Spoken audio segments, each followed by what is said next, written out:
Welcome back. Lecture number 4, project management, project integration management part 2। इससे पहले lecture में हमने प्रोजेक्ट चार्टर को देखा था और प्रोजेक्ट मैनेजमेंट प्लान को देखा था, दो चीज़ों को। इस लेक्चर में हम direct and manage project work को देखेंगे और मॉनिटरिंग एंड कंट्रोलिंग के प्रोसेस को कुछ देखेंगे और क्लोजिंग को, 3 प्रोसेस यहाँ देखेंगे।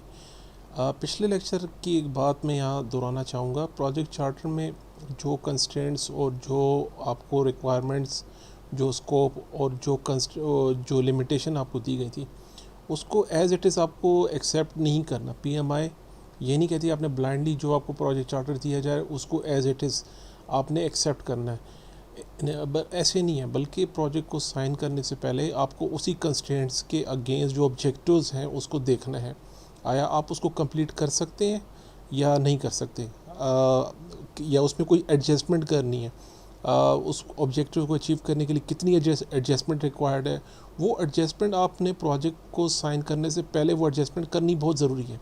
अदरवाइज़ ये आपका हेडेक होगा। जब प्रोजेक्ट आपने साइन कर लिया प्रोजेक्ट चार्टर, तो उसके अंदर जो कंस्ट्रेंट्स थे, जो रिक्वायरमेंट्स थी, जो ऑब्जेक्टिव्स, तो सब के सब आप रिस्पॉन्सिबल होंगी, ये आपकी लाइबिलिटी होगी। इसको देखना बहुत ज़रूरी है। अभी हम आते हैं डायरेक्ट एंड मैनेज प्रोजेक्ट को। ये जो प्रोसेस है ये एग्जीक्यूशन का है। एग्जीक्यूशन में इंटीग्रेशन मैनेजमेंट के अंदर जितने भी प्रोसेस आ रहे हैं एग्जीक्यूशन वाले, उसको हम यहाँ पे मैनेज करते हैं। इसके अंदर जो इनपुट्स हैं, प्रोजेक्ट मैनेजमेंट प्लान जो पीछे बन चुका है, उसके सारे कंपोनेंट्स हमने लास्ट लेक्चर में देखे थे। प्रोजेक्ट्स के डॉक्यूमेंट्स, ये सारे डॉक्यूमेंट्स हम लेकर आएंगे। अप्रूव्ड चेंजेस आएंगी यहाँ पर, जो अप्रूव्ड होंगी वो भी हम आगे देखने वाले हैं। अप्रूव्ड चेंजेस कौन सी हैं? इंटरप्राइज एनवायरमेंटल फैक्टर्स होंगे और ऑर्गेनाइजेशन प्रोसेस एसेट्स, ये सारे इनपुट हैं। और प्रोजेक्ट की टूल टेक्निक्स जो है इसमें expert judgement, project management plan, information system और मीटिंग्स, और उसके जो एग्जीक्यूशन से हमारे पास डिलीवरेबल्स आते हैं, वर्क परफॉर्मेंस डाटा आता है, जैसे हमने पिछले लेक्चर में देखा था। इश्यूज़ लॉग, चेंज रिक्वेस्ट वगैरह, प्रोजेक्ट मैनेजमेंट प्लान अपडेट होगा, उसके कंपोनेंट्स भी अपडेट होंगे, और प्रोजेक्ट के जो अदर डॉक्यूमेंट्स हैं वो भी सारे अपडेट होंगे, और प्रोजेक्ट के जो एसेट्स हैं वो भी अपडेट होंगे इसके अंदर। एग्जीक्यूशन में जो मेन काम होता है वो हमें प्रोजेक्ट के जो डिलीवरेबल्स हैं वो हमें प्रोड्यूस करने हैं। हमने प्रोजेक्ट मैनेजमेंट प्लान के तहत हमने वो सारे डिलीवरेबल्स प्रोड्यूस करने होते हैं एग्जीक्यूशन फेज़ के अंदर। जब प्रोजेक्ट का जो डिलीवरेबल्स हैं वो तो उसके जो अपने एक्सपर्ट, सब्जेक्ट मैटर एक्सपर्ट होंगे वो होंगे, यानी कंस्ट्रक्शन में जितने इंजीनियर्स हैं, जितने भी सुपरवाइजर हैं, वो अपने अपने जो पार्ट है उसका वो प्ले करेंगे। तो प्रोजेक्ट मैनेजर क्या करेगा? प्रोजेक्ट मैनेजर जो है वो पूरी टीम को मैनेज करेगा, पीपल को मैनेज करेगा। उसके साथ जो प्रोजेक्ट जो एग्जीक्यूट हो रहा है उसको साथ साथ as per project management plan के तहत उसको कंप्लीट करेंगे। वर्क परफॉर्मेंस जो है उसको देखा जाएगा, उसको इम्प्रूव किया जाएगा। चेंजेस कॉन्स्टेंटली आती हैं एग्जीक्यूशन, जहाँ जैसे ही प्रोजेक्ट एग्जीक्यूट होगा वहाँ से चेंज और चेंज रिक्वेस्ट आना शुरू हो जाएंगी। उसको किस तरह इम्प्लीमेंट करना है, किस तरह अप्रूव करना है, जो प्रोसीजर है ये प्रोजेक्ट मैनेजर का काम होगा। प्रोजेक्ट मैनेजर जब प्रोजेक्ट एग्जीक्यूट हो रहा होगा उसको जो भी उसकी कमिटमेंट थी, स्केजल के साथ, बजटिंग के साथ, रिस्क मैनेजमेंट के साथ, क्वालिटी के साथ, और जितने भी नॉलेज एरियाज़ हैं उसके साथ जो हमने प्लान किया उन्हीं को मैनेज करना है एज़ पर प्लानिंग। अपने प्लानिंग से नहीं हटना। एग्जीक्यूशन में हमने प्रोजेक्ट का जो पूरा फोकस है एग्जीक्यूशन का, वो हमने प्रोजेक्ट मैनेजमेंट प्लान और जितने भी प्लान के जो डॉक्यूमेंट्स बने हैं उनके तहत उसको कंप्लीट करना है। एग्जीक्यूशन को हम यहाँ समराइज़ करते हैं। देखिए, प्रोजेक्ट मैनेजमेंट प्लान आपके पास आया और अप्रूव्ड चेंज रिक्वेस्ट आई हैं, उसको हम लेकर आते हैं प्रोजेक्ट एग्जीक्यूशन के अंदर।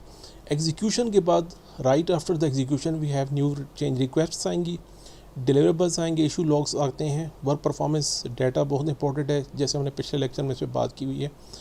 इम्प्लीमेंट प्रीवियसली इम्प्रूव चेंजेस, जो चेंज रिक्वेस्ट अप्रूव हो चुकी हैं उसको इम्प्लीमेंट करना है, और प्रोजेक्ट मैनेजमेंट प्लान और प्रोजेक्ट मैनेजमेंट के जो डॉक्यूमेंट्स हैं उनको अपडेट करना है। ये इसका आउटपुट होगा, ये इसका जो है फ्लो है एग्जीक्यूशन में। मैनेज नॉलेज एरिया, ये एक नया जो है प्रोसेस ऐड किया गया है इस एडिशन के अंदर। 6th एडिशन, पिम बुक जो है 6th एडिशन, इसमें ये नया प्रोसेस ऐड किया गया है। इसमें नॉलेज को हम कैसे मैनेज करते हैं, इंफॉर्मेशन को कैसे मैनेज करेंगे वो हम देखेंगे। इनके जो इनपुट्स हैं सारे यहाँ पर आपके लेफ़्ट साइड भी सारे इनपुट्स हैं, टूल टेक्निक्स ये चीज़ें हैं, और आउटपुट जो उससे आएगा वो यही है, डॉक्यूमेंट्स हैं जिसको हम आगे डिस्कस करेंगे, इनको देखते हैं। नॉलेज के अंदर सबसे इम्पोर्टेंट दो चीज़ें आती हैं हमारे पास नॉलेज। एक तो एक्सप्लिसिट नॉलेज होता है, जिसमें आपके पास कंक्रीट फॉर्म में, सॉलिड फॉर्म में कोई डाटा है, इंफॉर्मेशन है, टेम्पलेट्स हैं, स्टैंडर्ड्स हैं, आईएसओ के कोई प्रोसीजर्स हैं, कोई, ये सारी चीज़ें आपके पास एक्सप्लिसिट नॉलेज में आती हैं, जो कि सिर्फ 5% है। जो 90% जो चीज़ है वो है टैसिट नॉलेज, जिसमें आपके एक्सपीरियंस, थिंकिंग, आपकी कॉम्पिटेंसीज, एबिलिटीज़, कमिटमेंट्स, आपके जो इंटरपर्सनल स्किल्स जो हैं, आप उस नॉलेज को कैसे जो है इस्तेमाल कैसे करते हैं। मेन चीज़ जो है हमारा, जो यहाँ मेन मकसद होता है, ये सारी चीज़ तो आपको इंटरप्राइज एनवायरमेंटल फैक्टर और ऑर्गेनाइजेशन प्रोसेस एसेट से आपको ये सारी चीज़ें मिल जाएंगी, लेकिन असल में इसको कंक्लूड करके आपने कैसे इस्तेमाल करना है, ये आपकी एबिलिटी पे आ गई। ये टैसिट नॉलेज है, और हमारा इस पूरे जो प्रोसेस है उसके अंदर हमारी ये पूरी कोशिश होगी कि हमने इस इंफॉर्मेशन को दूसरों तक कैसे ट्रांसफ़र करना है। इस में एक पिक्चर है आइसबर्ग की, जिसका जो ऊपर का हिस्सा है वो 5% और नीचे का हिस्सा 95% जो है जो यहाँ पर है। तो हमने एक्चुअली इस नॉलेज को कैप्चर करने की कोशिश करनी है इस प्रोसेस में। नॉलेज मैनेजमेंट में जो मेन चीज़ है, हमने कोई कोलैबोरेशन और शेयरिंग ऑफ नॉलेज का कोई सेंट्रलाइज कोई टूल होना चाहिए, हमारे पास मैकेनिज़्म होना चाहिए। हम उसको किस तरह दूसरों के साथ शेयर करेंगे, उसी की बेस पे हमारी प्रोजेक्ट की जो सक्सेस है उसका रेट बढ़ जाएगा। और अगर वो नॉलेज हम शेयर नहीं करेंगे तो हमारे सक्सेस रेट जो है वो डाउन हो सकता है, उसमें जो क्वालिटी होगी वो भी डिक्लाइन हो सकती है। हमने एक इन्वायरमेंट क्रिएट करना होता है, ये प्रोजेक्ट मैनेजर की रिस्पॉन्सिबिलिटी है कि जिसमें टैसिट नॉलेज की जो शेयरिंग है वो कैसे करेंगे, उसको आपने शेयर करवाना है। उसको हमने कराना है डिस्कशन फॉरम से, इंटरैक्टिव इवेंट्स के साथ, प्रोजेक्ट मैनेजमेंट इंफॉर्मेशन कोई सिस्टम है उसके थ्रू मीटिंग्स करवाएं। और इस तरह के मज़ीद टूल हम आगे भी देखेंगे कि वो कौन कौन से तरीके हैं जिससे आप ये इंफॉर्मेशन शेयर करेंगे। साथ साथ इसमें एक चीज़ मैं बताना ज़रूरी समझूंगा, कॉन्स्टेंटली मीटिंग्स, फ्रीक्वेंट मीटिंग्स जो हैं वो बैड प्रोजेक्ट मैनेजमेंट की इंडिकेशन करती हैं। ये चीज़ भी याद रखिएगा, कॉन्स्टेंट मीटिंग्स भी नहीं होने चाहिए आपके प्रोजेक्ट मैनेजमेंट में। इंफॉर्मेशन मैनेजमेंट में हम क्या करते हैं, प्रोजेक्ट मैनेजर की रिस्पॉन्सिबिलिटी है कि वो ऐसा सिस्टम, ऐसी एनवायरनमेंट डिज़ाइन करे जिसमें टैसिट इंफॉर्मेशन जो है वो शेयर की जाएगी। इंफॉर्मेशन हमने शेयर भी करनी है, कलेक्ट भी करनी है, डिस्ट्रीब्यूट करनी है, लेकिन एक चीज़ याद रखिएगा, कुछ हमारे पास लीगल रेगुलेटरी रिक्वायरमेंट्स हैं, नॉन डिस्क्लोजर एग्रीमेंट्स हैं, कॉन्फिडेंशियलिटी, प्राइवेसी कंसर्न्स हैं। जब आप इंफॉर्मेशन शेयर कर रहे हैं तो इसका ये मतलब नहीं कि आपने लॉ इन्फोर्समेंट के जो प्रोजेक्ट्स हैं उनका डाटा आपने पब्लिक अवेलेबल कर दिया, या बैंकिंग का कोई इंफॉर्मेशन जिसमें क्लाइंट की सारी इनकम जो थी, उनकी जितने भी फाइनेंशियल स्टेटस थे, फाइनेंशियल रिकॉर्ड्स आप पब्लिकली अवेलेबल कर रहे हैं। इसको ज़रा समझने की कोशिश कीजिए। इंफॉर्मेशन ज़रूर शेयर करना है, लेकिन किसी टर्म्स एंड कंडीशंस को, किसी फ्रेमवर्क को फॉलो करते हुए हमने इंफॉर्मेशन शेयर करनी है। ये जो प्रोसेस है इसमें आपको ग्रेटली फैसिलिटेट करेगा कम्युनिकेशन मैनेजमेंट प्लान, जो हम आगे डिस्कस करेंगे। स्टेक होल्डर्स इंगेजमेंट एक अलग प्रोसेस है, उसमें कॉन्फ़िगरेशन मैनेजमेंट पे हमने पिछले लेक्चर में भी बात की थी। उसमें हमने कहा था कि सारी टीम को एक पेज पर एक ही वर्जन पे कैसे रखना है, उसका कोई प्लान होना चाहिए, आपके पास एक प्रोसीजर होना चाहिए। वो भी हम इसी नॉलेज एरिया में, इसी जगह पे हम उसको टैकल करने की कोशिश करते हैं। एग्जीक्यूशन से जो आपके पास डिलीवरेबल्स आ रहे हैं, इसकी क्वालिटी, इसकी परफॉर्मेंस, इसका स्टैंडर्ड आपको बता रहा है कि आपके जो पीछे एग्जीक्यूशन है वो किस लेवल पर है। वो एक ग्रेट इंफॉर्मेशन होती है आपके लिए, इंफॉर्मेशन गैदरिंग के लिए। इसको आपने, ये जो डिलीवरेबल्स हैं ये आपके लिए मेन इंडिकेशन है इस नॉलेज एरिया के लिए। आपने इन्हीं डिलीवरेबल को उठाकर उसका एनालिसिस करके उसकी परफॉर्मेंस को देखना है कि पीछे टीम जो है, जो काम में, उनकी क्वालिटी का लेवल क्या है, उनकी परफॉर्मेंस का लेवल क्या है। जैसे मैंने बात की थी कि ये इंफॉर्मेशन आपने कैसे शेयर करनी है, ट्रेनिंग्स करवाइए, सेमिनार्स करवाएं, वर्कशॉप कराएं। वर्क शेडोइंग एक्चुअली ऑब्जर्वेशन होती है कि आप टीम मेंबर्स को एक टास्क देते हैं, एक एक्टिविटी देते हैं कि आपने 2 दिन या 3 दिन आपने इस टास्क को, कैसे ये बंदा जो एक्सपर्ट है उसको किस तरह परफॉर्म कर रहा है, आपने ऑब्ज़र्व करना है। एक्चुअली ये मैनेजमेंट बाय ऑब्जर्वेशन भी इसको कहते हैं, तो एक साइंस की ब्रांच है, मैनेजमेंट की ब्रांच में हम इसको भी अप्लाई करते हैं। एक्टिविटी ऑब्जर्वेशन कीजिए, story telling, listening, social networking are the tool for sharing this knowledge.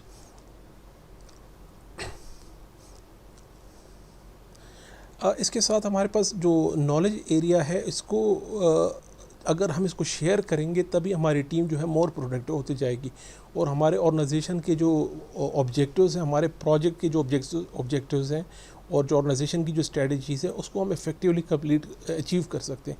तो ये जो नॉलेज एरिया, इसमें पीएमआई ने ज़्यादा जोर इसी चीज़ पे दिया कि आप जो इंफॉर्मेशन है आपके पास, टेसिट इंफॉर्मेशन है, इसको आप ज़्यादा से ज़्यादा अपनी टीम में शेयर कीजिए। जैसे हम ह्यूमन रिसोर्स मैनेजमेंट में भी इसको डिस्कस करेंगे कि जो आपकी प्रोजेक्ट टीम है उसकी इम्प्रूवमेंट और उनकी जो परफॉर्मेंस, जो डेवलपमेंट है, जो पर्सनैलिटी इन्हांसमेंट है, वो रिस्पॉन्सिबिलिटी भी प्रोजेक्ट मैनेजर पे होती है। आपने उनको कैसे डेवलप करना है उसके लिए भी आपके पास एक प्लान होना चाहिए, जिसका एक पार्ट यहाँ हमारे पास इंफॉर्मेशन मैनेजमेंट इस प्रोसेस के अंदर हम इस नॉलेज एरिया के अंदर यहाँ पर हम डिस्कस करते हैं। लेसन लर्न, इस जो प्रोसेस है इंटीग्रेशन का, मैनेज प्रोजेक्ट नॉलेज जो है, इसके अंदर लेसन लर्न का बहुत ही इंपॉर्टेंट पार्ट है। इसको हम काफ़ी जगहों पे एज ए इनपुट देखेंगे और काफ़ी जगहों पे आउटपुट भी आता है। Lesson learn, what was done right, what was done wrong, जो पीछे प्रोजेक्ट में ऑलरेडी जो हमसे जो गलतियाँ हो चुकी हैं या हमने कोई उसमें अच्छा काम किया था, अच्छी चीज़ हमने देखने में आई है, आप पहले उस चीज़ को उठा लीजिए।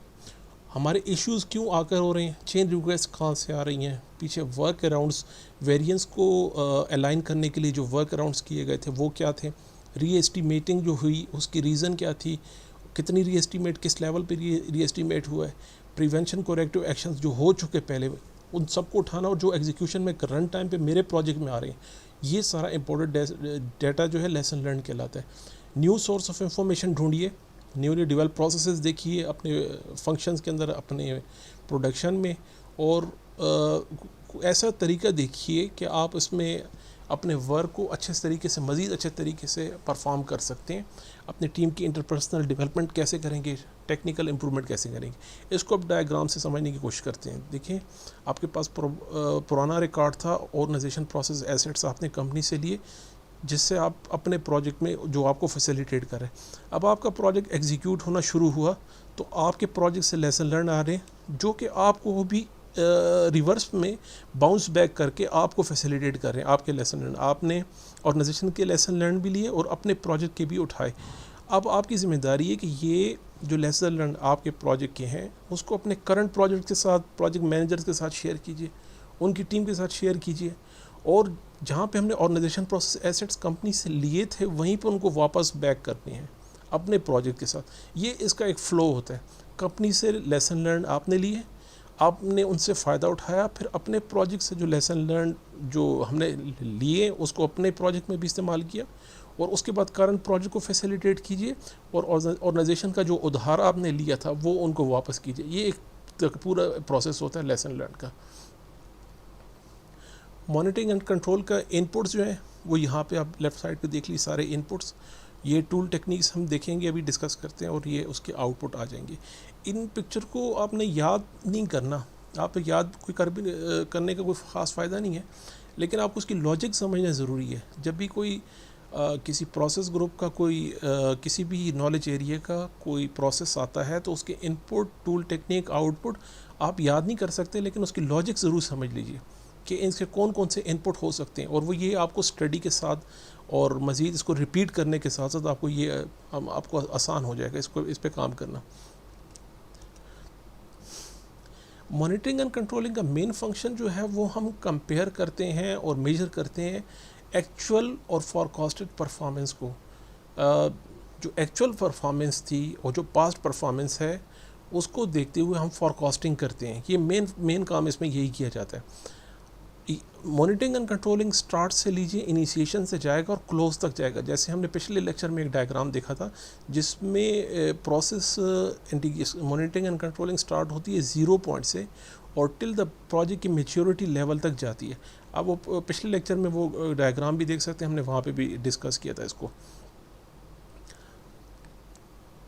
अब दूसरी चीज़ है कि वर्क परफॉर्मेंस इंफॉर्मेशन, जैसे हमने पिछले लेक्चर में देखा था, इसको हम परफॉर्मेंस को इंफॉर्मेशन को उठाते हैं और उसकी बेस के ऊपर इंडिविजुअल नॉलेज एरिया पर उसका क्या इम्पेक्ट हो रहा है उसमें हमने बेस लाइन्स को कैसे एडजस्ट करनी है।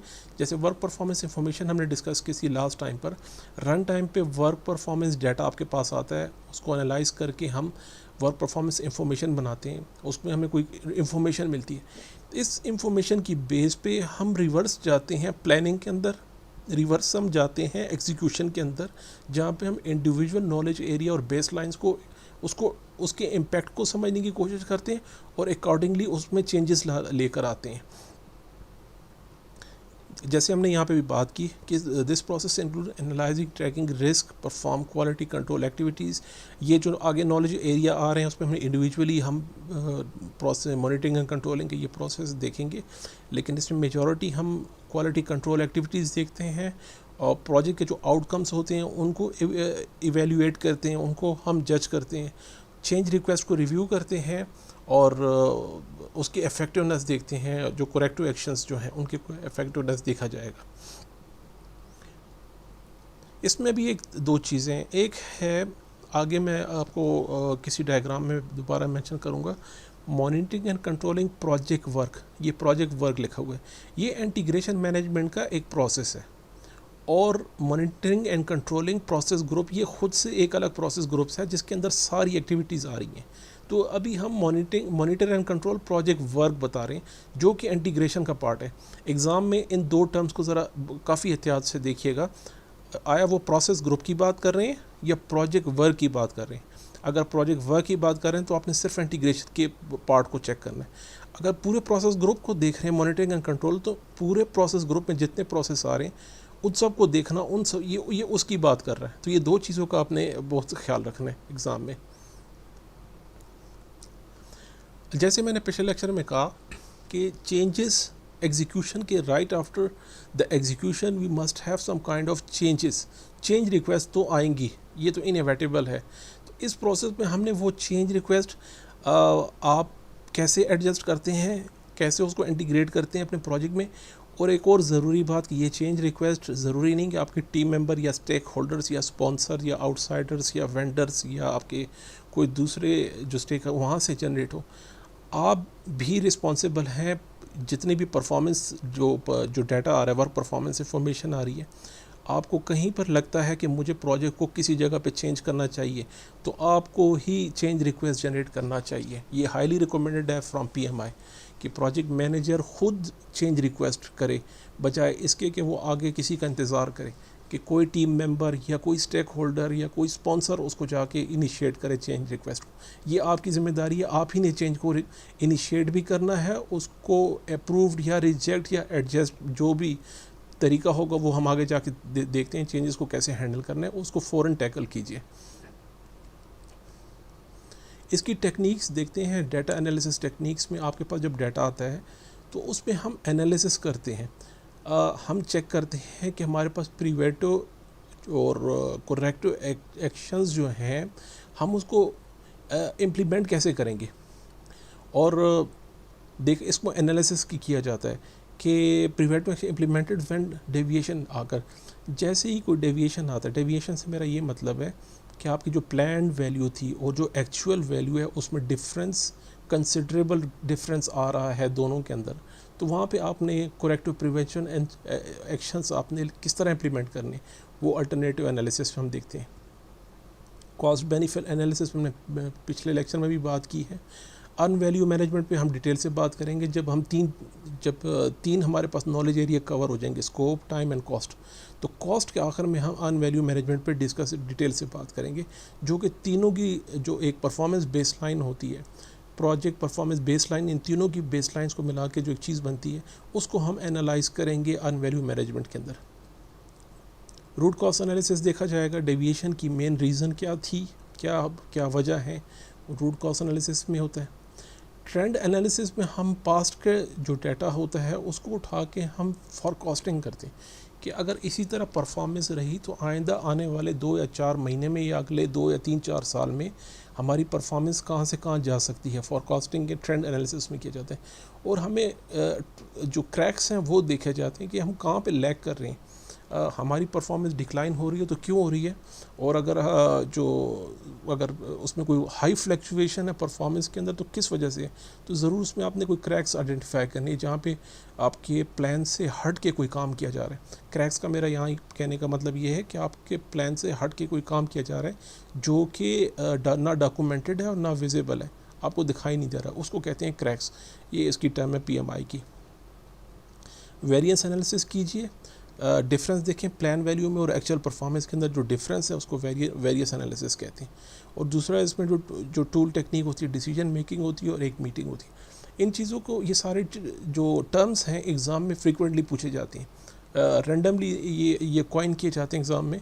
तो आपको इंडिविजुअल एक एक चीज़ को अपने कॉन्सेप्ट को क्लियर करना है कि अगर वो ट्रेंड एनालिसिस की बात कर रहा है, वेरिएंस एनालिसिस की बात कर रहा है, अल्टरनेटिव एनालिसिस की बात कर रहा है, तो उसका क्या मतलब है, इसकी डेफिनेशन का जानना आपके लिए बहुत ज़रूरी है। इंटीग्रेटेड चेंज कंट्रोल, ये एक इंतहाई इम्पॉर्टेंट पार्ट है इंटीग्रेशन मैनेजमेंट का। इसके इनपुट्स, आप यहाँ लेफ़्ट साइड पे सारे इनपुट्स हैं, ये देख लीजिए। टूल टेक्निक्स के ये वाली सारी चीज़ें आएंगी और उसका जो आउटपुट है वो इस तरफ है। ये इसके ये जो इनपुट, टूल टेक्निक, आउटपुट, ये हमने देख लिए। इसमें मेन चीज़ होती है इसके प्रोसेस प्रोसीजर को समझना कि आया इसके अंदर हम क्या मसला, क्या चीज़ इसके अंदर ज़रूरी है। देखिए, हमने एक चीज़ हमने डिस्कस की थी पिछले लेक्चर में। मैं चाहूँगा कि आपको दोबारा उसको शो करूँ, लेकिन शायद ये अभी ओपन नहीं हो रही। मैं आपको दोबारा इसको किसी टाइम पे देख लेते हैं, इसको अगले लेक्चर में हम इस पर फिर बात करेंगे। चेंजेस, मैंने आपसे पहले पिछले लेक्चर में बात की थी, जितना इनिशियल स्टेज में आप चेंजेस को आइडेंटिफाई करते हैं उतना आपको लेस कॉस्ट ही पड़ेगा। लेकिन जहाँ पे प्रोजेक्ट मैच्योरिटी लेवल पे पहुँच जाता है तो फिर क्या होगा कि एक छोटी सी चेंज भी आपको बहुत ज़्यादा कॉस्ट सफ़र करनी पड़ेगी उस चेंजेस के लिए। तो हमारी पूरी कोशिश होगी कि आप चेंजेस जो हैं शुरू लेवल पे डिस्कवर कीजिए, जहाँ पे आपको कॉस्ट कम पड़ेगी और जहाँ पे आपके प्रोजेक्ट को इतना ख़ास इम्पैक्ट नहीं पड़ेगा इनिशियल स्टेज में।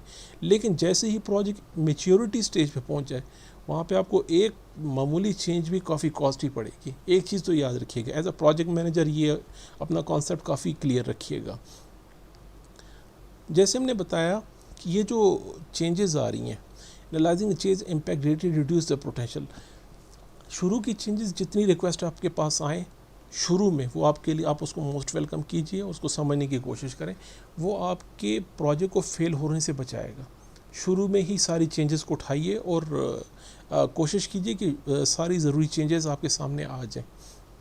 कॉन्फ़िगरेशन मैनेजमेंट, जैसे मैं बार बार इस चीज़ को रिपीट कर रहा हूँ कि कॉन्फ़िगरेशन में आपने अपनी टीम को एक ही सिंगल पेज पे, एक ही वर्जन पे लेकर आना है, अदरवाइज़ इससे कन्फ्लिक्ट काफ़ी ज़्यादा हो जाएगा आपका।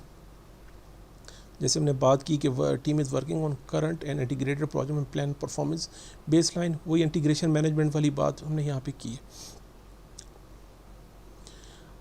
अच्छा, यहाँ पे एक ज़रूरी चीज़ ये है कि अगर आपके पास कॉन्स्टेंटली चेंजेस आ रही हैं, कॉन्स्टेंटली, अभी प्रोजेक्ट एग्जीक्यूट हुए एक हफ़्ता भी नहीं हुआ पूरा या एक महीना भी पूरा नहीं हुआ और आपके पास चेंजेस आनी शुरू हो गई कॉन्स्टेंटली, तो आपसे दो मेजर गलतियाँ हो सकती हैं, पॉसिबल है। एक तो ये कि आपका प्रोजेक्ट चार्टर ही आपने सही से डॉक्यूमेंटिंग है, आपने इस एरिया पे सही से काम नहीं किया, इस एरिया प्रोजेक्ट चार्टर में। और दूसरी चीज़ ये कि आपने काफ़ी पहले ही उस प्रोजेक्ट मैनेजमेंट प्लान को फिनिश कर दिया, उसको जो आपका प्रोजेक्ट मैनेजमेंट प्लान है वो सही से एक्सेप्ट नहीं किया गया। दो मेन रीज़न हो सकती हैं। तो इसको आपने फ़ौरन देखना है कि आपकी चेंजेस किस वजह से आ रही हैं। आप देखें, चेंज के इम्पैक्ट को आप एवेल्यूएट कैसे कर सकते हैं। जब तक आपके पास एक रियलिस्टिक प्रोजेक्ट मैनेजमेंट प्लान नहीं है तो आप उसके इम्पैक्ट को तो एनालाइज नहीं कर सकते, आप उसको मेजर नहीं कर सकते कि इसका कितना इम्पैक्ट मेरे प्रोजेक्ट मैनेजमेंट प्लान बढ़ने वाले। तो एक चीज़ आपके पास, सबसे पहले चीज़, किसी भी चेंज के इम्पैक्ट को जज करने के लिए, एवेल्यूएट करने के लिए एक रियलिस्टिक और जो अप्रूव्ड और रियलिस्टिक प्रोजेक्ट मैनेजमेंट प्लान होना आपके पास ज़रूरी है। दूसरी इंपॉर्टेंट चीज़ कि आपके पास प्रोडक्ट स्कोप और प्रोजेक्ट स्कोप दोनों एक अपनी मैच्योरिटी लेवल पे कंप्लीट डॉक्यूमेंट दोनों होने चाहिए। अगर कुछ कमी आपके पास प्रोजेक्ट मैनेजमेंट प्लान में आई, आपने यहाँ पे सही काम नहीं किया या प्रोडक्ट में या प्रोजेक्ट के स्कोप में काम नहीं किया, तो डेफिनेटली उसका रिज़ल्ट क्या होगा, फ्रीक्वेंट चेंजेस। फ्रीक्वेंट चेंजेस ना आपको परेशान करेंगी through out the life of project. की पॉइंट्स देखिए, जैसे मैंने कहा कि आपने शुरू में ही जितना पॉसिबल हो सके सारी रिक्वायरमेंट्स, अभी मेरा क्वेश्चन ये है कि हमने चेंजेस को कैसे कंट्रोल करना है। रिपीट करता हूँ, मेरा क्वेश्चन ये है कि हमने चेंज रिक्वेस्ट को कैसे कंट्रोल करना है। उसके कुछ की पॉइंट्स मैं उसकी पूरी समरी आपको बताना चाह रहा हूँ। ये अलग से चैप्टर है, अलग से आपको उसके लिए स्टडी करनी पड़ेगी। यहाँ पे मैं आपको समराइज़ करता हूँ। एक तो ये सबसे पहले ज़्यादा से ज़्यादा सारी रिक्वायरमेंट्स को कलेक्ट कीजिए, सारे स्टेक होल्डर से 360 रिव्यू कीजिए। चेंज मैनेजमेंट आपका तब कंट्रोल आएगा जब आप रिस्क मैनेजमेंट में ठीक से काम करेंगे। जब हम रिस्क मैनेजमेंट को जब हम कंप्लीट स्टडी कर लेंगे तब आपको इस बात की सही से समझ आएगी। आपके चेंजेस को रोकने के लिए रिस्क मैनेजमेंट बहुत इंपॉर्टेंट चैप्टर है। अपने कॉस्ट के स्केजल के रिज़र्व्स रखिए। रिज़र्व्स हम स्टडी करेंगे अगले चैप्टर में, स्केजल में भी और उसको बजटिंग में, कॉस्टिंग में भी हम रिज़र्व्स को पढ़ेंगे, देखा जाएगा। चेंज रिक्वेस्ट कैसे कंट्रोल करनी है, उसका कोई प्रोसेस आपके पास ज़रूर होना चाहिए, कोई प्रोसीजर ज़रूर होना चाहिए। रैंडमली चेंज रिक्वेस्ट नहीं आनी चाहिए, कोई प्रोसीजर रखिए और जो प्रोसेस आपने रखा है उसको फॉलो भी करवाइए, उसको इन्फोर्स कीजिए सब पर। कोई टेम्पलेट होना चाहिए चेंज रिक्वेस्ट का। चेंज रिक्वेस्ट किस तरह आएगी, उसका फॉर्मेट क्या होगा, टेम्पलेट क्या होगा, उसको भी देख लीजिए, वो भी आप देख लें। कौन आपकी चेंजेस, कौन रिस्पॉन्सिबल है। प्रोजेक्ट मैनेजर चेंज रिक्वेस्ट को अप्रूव करने के लिए प्रोजेक्ट मैनेजर अथोराइज नहीं होता अक्सर जगह पे। ये चीज़ मैं आपको यहाँ पे एम्फसाइज करना चाहता हूँ, फोकस करना चाहता हूँ। क्लियरली मेंशन करेंगे चेंज रिक्वेस्ट को कौन अप्रूव करेगा। तो चेंज कंट्रोल बोर्ड एक आपको कॉल करना होता है। ये क्लियरली मेंशन कीजिए अपने प्रोजेक्ट मैनेजमेंट डॉक्यूमेंट में कि चेंज कंट्रोल के लिए कौन कौन रिस्पॉन्सिबल है और किस लेवल का। अभी मैं बात करूँ, एक चीज़ होती है प्रोजेक्ट मैनेजमेंट प्लान से थोड़ा सा प्रोजेक्ट वेरिएंट कर रहा है, कुछ वेरिएंस आ रहा है, उसमें प्रोजेक्ट मैनेजर के पास अथॉरिटी है, वो वर्क अराउंड्स कर सकता है, उसको एडजस्ट कर सकता है। लेकिन अगर मैं बात करूं प्रोजेक्ट चार्टर को चेंज करने की, कंप्लीट प्रोजेक्ट चार्टर को या कंप्लीट प्रोजेक्ट स्कोप को या प्रोडक्ट स्कोप को चेंज करने की, उसके लिए वो अथॉराइज नहीं होगा। उसके लिए एक चेंज कंट्रोल बोर्ड डिज़ाइन कीजिए, उनकी रिस्पॉन्सिबिलिटी क्या होगी कि कौन अप्रूव करेगा चेंजेस को। जैसे मैंने कहा, एक्सेसिव चेंजेस की तरफ नज़र रखिए। ये एक इंडिकेशन होता है, अगर एक्सेसिव चेंजेस आ रही हैं तो this is highly recommended for project manager to just recommend a termination of the project. आप अपने प्रोजेक्ट को फ़ौरन टर्मिनेट कीजिए, रीडिज़ाइन कीजिए प्रोजेक्ट चार्टर को फ़ौरन। आपके जो एग्जीक्यूशन से जो फेज़ चल रहा है उसको सीधा ड्रैग कीजिए क्लोजर फेज़ के ऊपर, अगर एक्सेसिव चेंजेस आ रही हैं। अदरवाइज़ ये कम्प्लीटली डिस्ट्रॉय कर देगा प्रोजेक्ट मैनेजर के कैरियर को भी और प्रोजेक्ट को भी, दोनों को। अप्रूव्ड चेंजेस जो आई हैं आपके पास, आपने उसी को इंटीग्रेट करना है बेसलाइन में, जो अप्रूव्ड हो जाएगी। और जो नहीं हुई, जो पेंडिंग है इनके स्टेटस, चेंज लॉग्स बनाइए, उसके अंदर हम उसके चेंजेस एक्सेप्ट हुई, रिजेक्ट हुई या पेंडिंग है या उसको पोस्टपोन किया गया है, जो भी इसका स्टेटस है, चेंज रिक्वेस्ट लॉग्स में हम उसको रखेंगे। अभी देखें, इस चेंजेस के काफ़ी क्वेश्चन एग्ज़ाम में आते हैं। पूरे प्रोसेस को समझने की हम कोशिश करते हैं, चेंजेस के साथ हमने कैसे डील करना है। पहले कोशिश पूरी होगी कि आपने प्रिवेंट करना है रूट काजेस ऑफ चेंजेस को। जैसे हमने पीछे बात की, आपने आइडेंटिफाई करना है कि लैग कहाँ पे हुआ है, कौन सी चीज़ मुझसे मिस हो रही है, जहाँ से चेंज रिक्वेस्ट आ रही है। आइडेंटिफाई नीड फॉर चेंज, जैसे मैंने कहा था कि जितना जल्दी आपका जो चेंजेस डिस्कवर हो जाए वो आपके लिए बेहतर है। जितना डिले होगा वो क्रूशल होगा आपके प्रोजेक्ट मैनेजमेंट में, पूरे प्रोजेक्ट के लिए। जब चेंज आ रही है तो आप उसके इम्पैक्ट को एवेल्यूएट कीजिए, आप उसको देखिए इसका कितना इम्पैक्ट होगा। चेंज रिक्वेस्ट जनरेट कीजिए, चेंज मैनेजमेंट प्लान को फॉलो करते हुए चेंज रिक्वेस्ट जनरेट करें। अब इंटीग्रेटेड चेंज कंट्रोल की तरफ आते हैं, उसके जो प्रोसेस है देखिए, एसेस करें चेंज को, ये चेंजेस किस चीज़ पे इम्पैक्ट कर रहे हैं, मेरे प्रोजेक्ट चार्टर को कर रहे हैं या उसका कोई रिस्क रिस्पॉन्स प्लान है। देखें, दो चीज़ें हैं। अगर हमने रिज़र्व रखा था, रिस्क रिज़र्व, अगर ये चेंज मेरे उस रिज़र्व को कॉल कर रहा है तो ये इस एरिया में आता ही नहीं है, इंटीग्रेटेड चेंज कंट्रोल में तो वो आएगा ही नहीं। एक चीज़ तो याद रखें। और एक चेंज रिक्वेस्ट आ रही है जो प्रोजेक्ट चार्टर के अंदर भी मेंशन नहीं है, उसका कोई लेना देना ही नहीं मेरे प्रोजेक्ट से। मैं इसकी एग्जांपल आपको ऐसे दे सकता हूँ, हमारे नेटवर्क के एक प्रोजेक्ट डिप्लॉय हो रहा है। नेटवर्क प्रोजेक्ट के डिप्लॉयमेंट के साथ वो आपसे रिक्वेस्ट कर रहे हैं कि इसके अंदर हमें जो लाइटिंग है, फ़ैन की जो इंस्टॉलेशन है, इलेक्ट्रिक वायरिंग है, वो भी आप करके दें। तो ये डेफिनेट ये चीज़ मेरे प्रोजेक्ट चार्टर से भी बाहर निकल रही है। तो ये एक इंडिकेशन होती है, इस तरह के क्वेश्चन आएंगे जो आपके प्रोजेक्ट चार्टर्स के अंदर जो चीज़ नहीं है वो खुद से एक अलग प्रोजेक्ट इनिशिएट कीजिएगा। वो आपका वो कंसर्न ही नहीं, ऐसी कोई चेंज आपका कंसर्न नहीं होगी। होपफुली आपको मेरी बात समझ में आ रही है। वो चेंजेस जो आपके चार्टर में नहीं आती वो खुद से एक अलग प्रोजेक्ट होगा, वो आपका प्रोजेक्ट नहीं है, उसको आपने टोटली इग्नोर करना है। और अगर किसी चेंज के लिए आपने ऑलरेडी रिस्क रिस्पॉन्स प्लान में उसके रिजर्व रखे हुए थे तो वो भी चेंज रिक्वेस्ट में नहीं आएगा, वो रिस्क मैनेजमेंट प्लान की तरफ जाएगा, आपने उसको उस तरह डील करना है।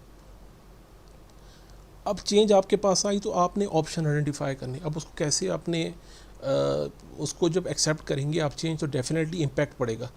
तो दो चीज़ें हमने कर दी हैं, हमने थ्रेट्स को डिक्रीज़ करना है और अपॉर्चुनिटी को इंक्रीज़ करना है। इसमें कौन कौन से टूल और टेक्निक्स आएंगी वो भी हम स्केजल में भी देखेंगे। फॉर एग्जांपल स्केजल रिक्वेस्ट आई है, किसी भी स्कोप की वजह से आपको स्केजल जो है कंप्रेस्ड करना है। फॉर एग्जांपल आपसे कहा गया है मुझे अपना प्रोजेक्ट 2 वीक पहले कंप्लीट करके दो, 2 वीक पहले कंप्लीट, और वो चेंज रिक्वेस्ट अप्रूव भी कर दी गई है। तो आप उसके बेस्ट ऑप्शन देखेंगे कि इसके लिए कौन कौन से टूल जो ऐसे कौन सा तरीका जिससे हमारे थ्रेड्स मिनिमम लेवल पे जाएं और अपॉर्चुनिटीज़ जो हैं वो मैक्सिमम ज़्यादा से ज़्यादा अच्छी तरीके से आ जाए। वो हम आगे इसको डिटेल से डिस्कस करेंगे। अभी मैं आपको सिर्फ फ्लो बता रहा हूँ चेंजेस का। यहाँ पे आके या तो चेंज अप्रूव्ड हो जाएगा या रिजेक्ट हो जाएगा या सस्पेंड कर दिया जाएगा, जो किसी भी स्टेट पे ले जाएंगे इसको।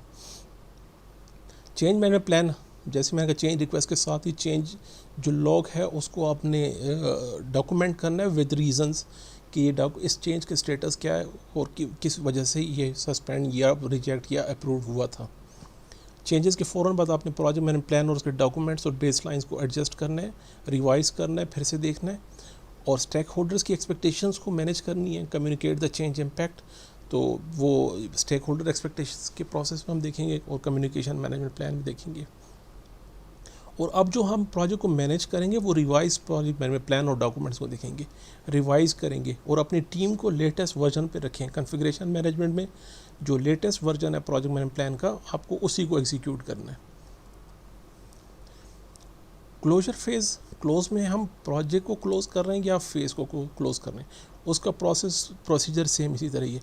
ये सारे इनपुट लिए जाएंगे क्लोजर फेज़ के लिए और उसमें टूल टेक्निक्स ये वाली जो इस्तेमाल होंगी, कुछ को तो हमने डिस्कस कर लिया ऑलरेडी और कुछ आगे हम डिस्कस करेंगे और उसका आउटपुट होगा वो ये चीज़ें आएंगी।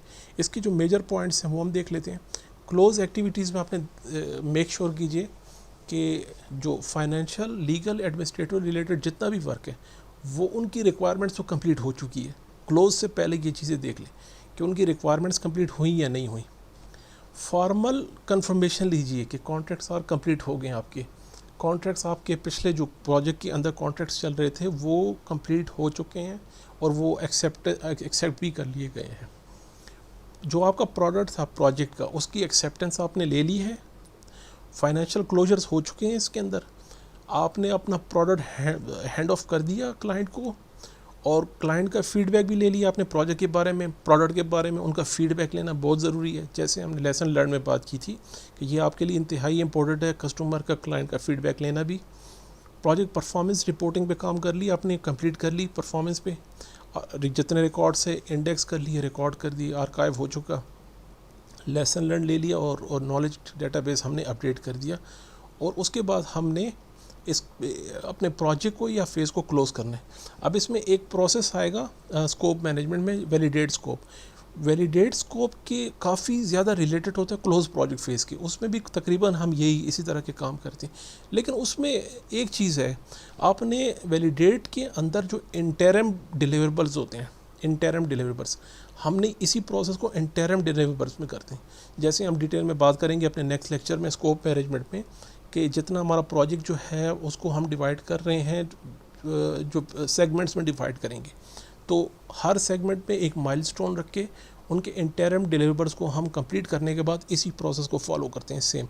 लेकिन वो इंटरम डिलीवरेबल्स के लिए, लेकिन ये जो फेज़ है वो कंप्लीट प्रोजेक्ट या कंप्लीट फेज़ को देखने के लिए। बाकी तकरीबन रिजेंबलेंस में इनमें सेम है, लेकिन सिर्फ ये डिफरेंस जो मैंने आपको बताया इसका ख्याल रखिएगा उसमें।